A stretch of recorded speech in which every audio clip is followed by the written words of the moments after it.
Pantas Teguh Santoso tak takut dituntut balik Ganjar soal laporan ke KPK. Ternyata kader PSI. Selaras dengan pernyataan jubir TKN Ganjar Mahfud Ciko Hakim bahwa laporan ke KPK sebagai bentuk gerakan pelepahan hak angket diamini oleh Capres 01 tersebut.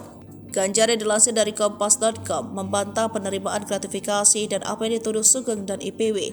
Namun sejauh ini ia belum mau bicara banyak. Sementara itu, Sugeng seperti dilansir dari Tribun News Kamis 7 Maret 2024 mengatakan pelaporan ini dipersiapkan sejak 10 bulan lalu.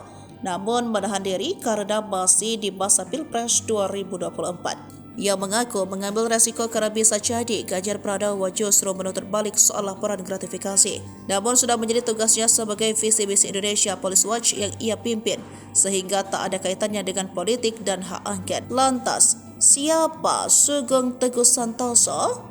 Dia ketua IPW dan sekretaris Peradi dan pendiri Perhimpunan Bantuan Hukum dan Hak Asasi Manusia. Pada 1997 hingga 1999, kiprahnya di dunia advokasi terbilang cukup berpengaruh.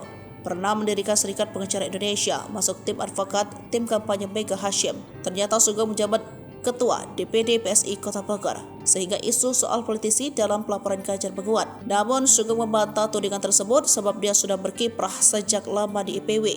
Sebelum masuk PSI, platform politisi PSI yang dibentuk 2009 yang anti korupsi, anti intoleransi, kesetaraan, pluralisme sudah dikerjakan jauh sebelum itu. Maka jika kader PSI dimaknai sebagai anak didik ideologis, maka dia tidak pernah dikader atau dididik oleh PSI. Terkait dengan pelaporan ini, Wakil Ketua KPK Alexander Marwata mengatakan pihaknya akan menindaklanjuti kasus dan tak pernah melihat ada tindak unsur politisi dalam laporan dugaan korupsi.